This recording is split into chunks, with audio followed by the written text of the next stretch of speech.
ప్రత్యూష నా చిన్న తల్లి.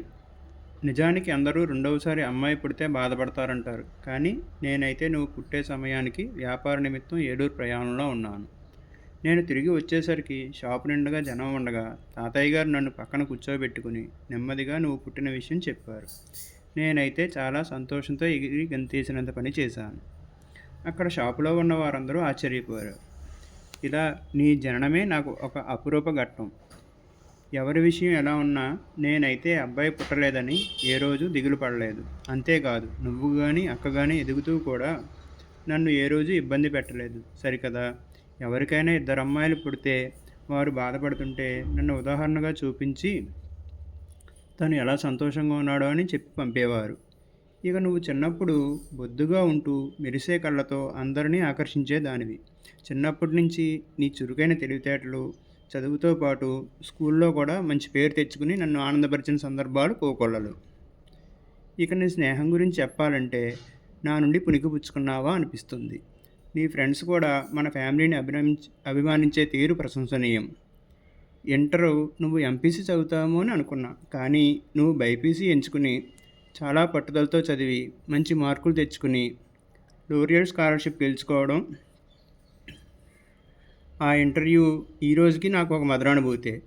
నువ్వు చిన్నప్పటి నుంచి ఎవరు ఏమన్నా అన్నీ నాకు చెప్పే అలవాటు. అలా చెప్పినప్పుడు కొన్నిసార్లు నువ్వు బాధపడినా పోనీలే వదిలే అని నేను చెప్పినప్పుడు నువ్వు సర్దుకుపోవడం నీ సహనానికి తొలిమెట్టు. ఇక ఇంటరు హాస్టల్లో నీ ఫ్రెండ్స్ ఇంటి గురించి బెంగపడేవారికి నువ్వు ధైర్యం చెప్పి వారికి నువ్వు అమ్మలా కనిపించేదానివి. నీ ఫ్రెండ్స్ పేరెంట్స్ కూడా నిన్ను చాలా ఇష్టపడేవారు. అమ్మ నీకు రాసిన ఉత్తరాలు మీ ఫ్రెండ్స్కి కూడా చదివి వినిపించి వారిలో కూడా మంచి ధైర్యాన్ని నింపేదానివి.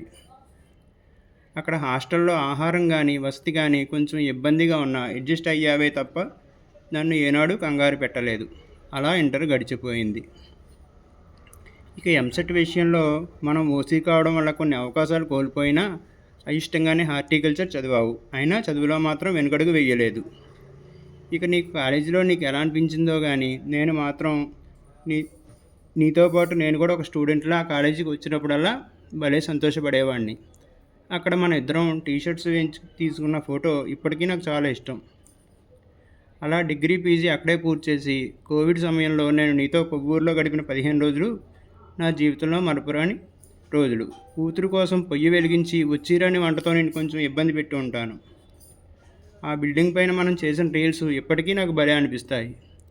ఇన్ని విషయాలు దాటి నీ పిహెచ్డీ నీ పెళ్ళికి ఇబ్బంది అవుతుందేమో అని ఆపుచేసి తప్పు చేశానేమో అని అనిపిస్తుంది.